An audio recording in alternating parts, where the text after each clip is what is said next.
All right, welcome everyone to another deep dive. And today we're looking at, well, the world's reaction to Donald Trump, winning the 2024 election, the U.S. presidential election. Oh, yeah. It's been a wild few days, hasn't it? It has, it has. And to make things even more interesting, we're going to be using an Indian financial publication called moneycontrol.com.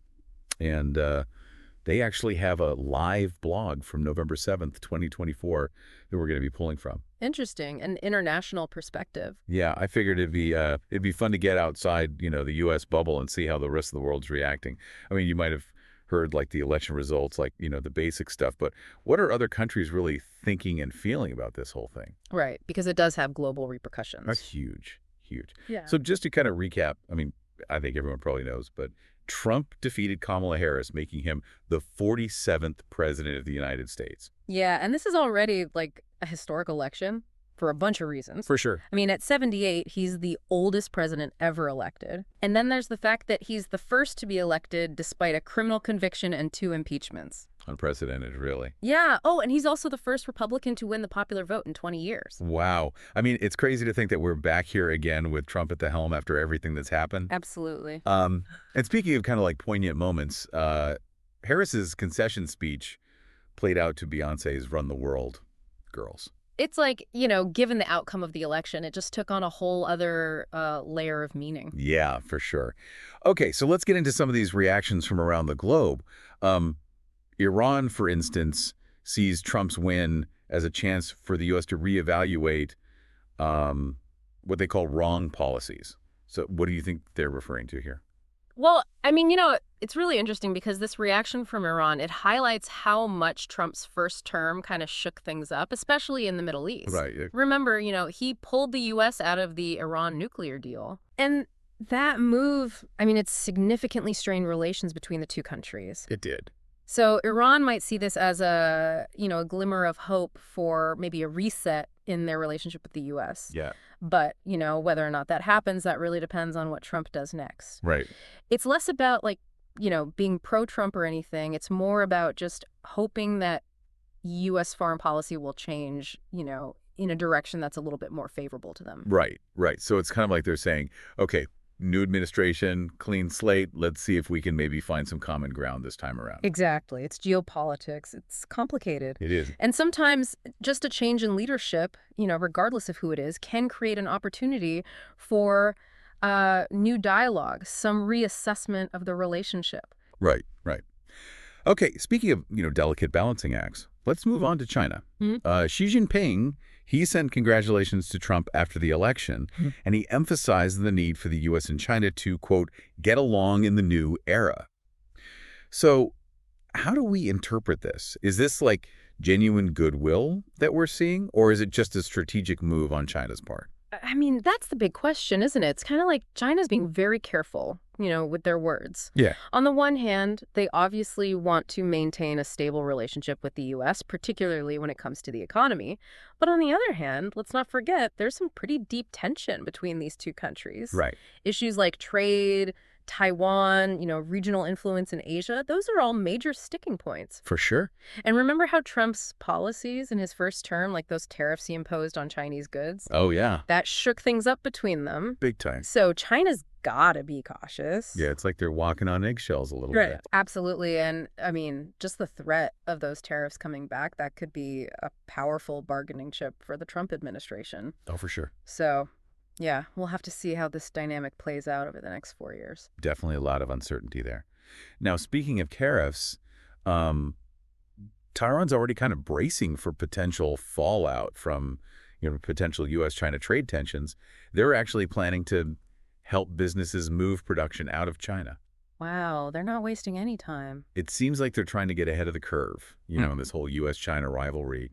But this is a risky move for them, right? Oh, absolutely. I mean, strategically, it's a fascinating move. It is. It shows how Taiwan is trying to become less reliant on China and less vulnerable to those U.S.-China trade tensions. Right.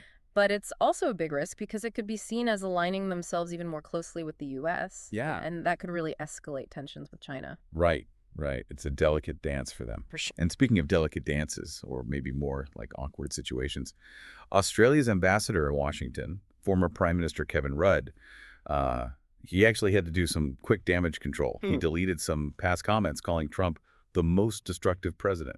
Oof. Yeah, that's going to be awkward.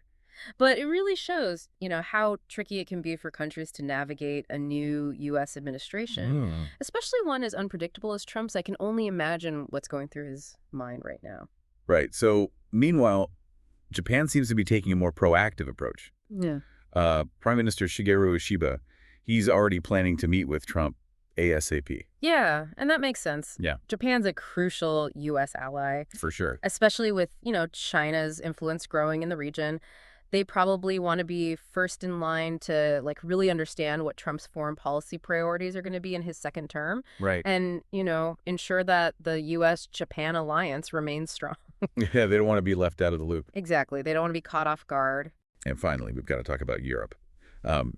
Trump's win, combined with the fact that Germany's ruling coalition just collapsed, it's creating a lot of uncertainty over there. Yeah. I mean, a destabilized Germany, that has major implications for the entire EU, both politically and economically. Right. Germany's a powerhouse in the EU, Yeah. and if they're having internal problems, it creates vulnerabilities. Yeah. And then you add in Trump's unpredictable foreign policy, and yeah, you've got a recipe for potential instability. So what kind of role could the U.S. play in all this? I mean, in a potentially destabilized Europe?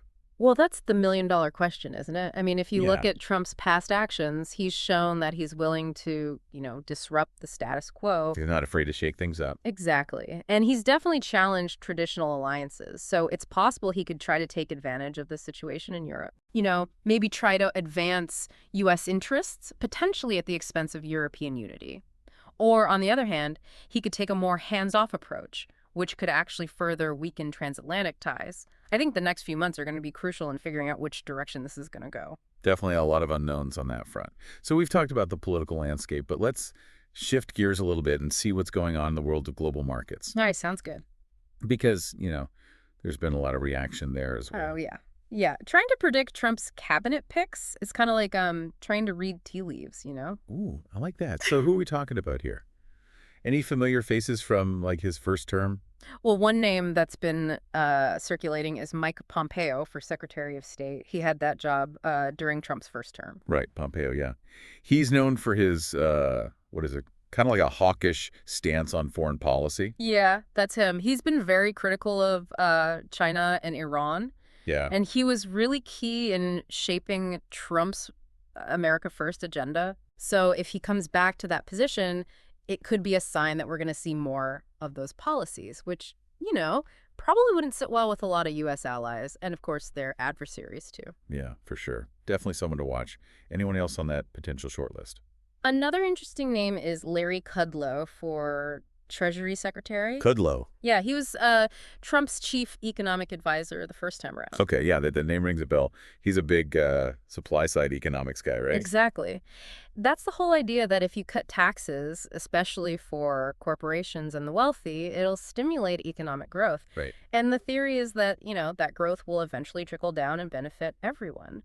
Kudlow is a huge believer in that approach, so if he comes back to the Treasury, it could mean a renewed focus on those kinds of policies. Okay.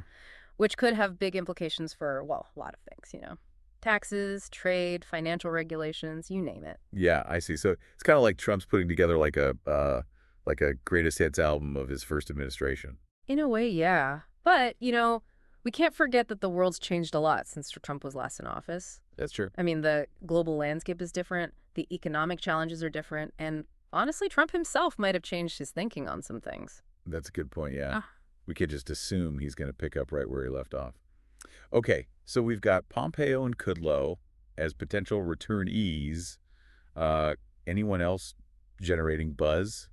Well, one name that's bound to be controversial is Stephen Miller.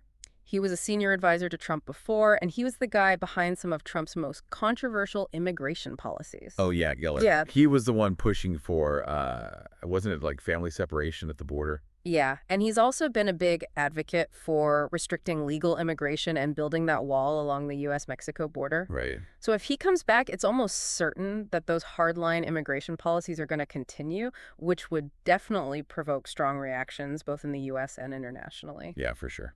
Controversial is an understatement. Any other names to keep an eye on? There's been some talk about Ivanka Trump and Jared Kushner maybe coming back to the White House in some role. You're right. They were both senior advisors during Trump's first term. Exactly, and they were involved in a lot of different policy areas. Yeah, and I mean, if they come back, there are going to be a lot of questions about, conflicts of interest. Oh, for sure. I mean, they're family. Yeah, And they were pretty polarizing figures back then. they were. So their return would probably fuel those accusations of, like, nepotism and cronyism. Yeah, probably. But it would also show that, Trump really values their input and trusts them. Okay, so big picture, what does all this tell us about Trump's priorities for his second term? Yeah. And, like, where he might be headed policy-wise? Well, if these names are any indication, it seems like we could see a lot of the same themes from his first term. A focus on, America first in terms of foreign policy, probably a push for tax cuts and deregulation, and definitely a hard line on immigration. Sounds like it could be a bumpy ride. But, like you said before, we can't assume it'll be a carbon copy of his first term. Exactly. The world's different, and Trump's probably different too. The question is, how much? And that's what everyone's waiting to see. Welcome back to the Deep Dive, where we're looking at, well, the world's reaction to Trump's victory in the 2024 election. It's like everyone's holding their breath. Yeah, and one of the things that's got people a bit on edge is what this means for the global economy. Like, remember how Trump winning kind of threw a wrench into those global rate cut expectations? Oh, yeah. Central banks were all ready to lower interest rates, and then boom, Yeah. Trump's back, and now everyone's kind of slamming on the brakes. The article mentioned that they're worried about Trump's policies messing with trade and taxes, even labor markets. It's like the world economy just hit a patch of ice, Oh. and everyone's just waiting to see if we're going to spin out. Okay, so what are we talking about here? Like, break it down for us. What are the real fears? Are we talking about a global recession? Well, it's not about being dramatic. It's about looking at, the potential consequences. Yeah. Trump is known for making unpredictable moves, especially when it comes to trade. Right?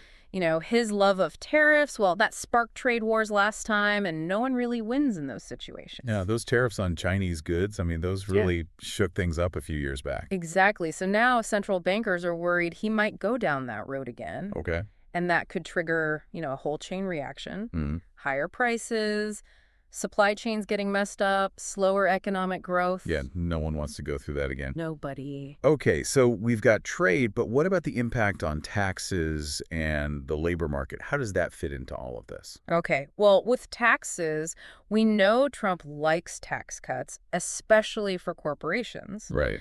which sure can boost the economy for a bit, Yeah. but it can also lead to, more government debt and eventually maybe even inflation. Right. Central bankers have to think about that stuff. It's all about finding that balance, right? Yep. You want to help the economy, but if you push too hard, you risk making things worse. Exactly. And then there's the labor market. Right.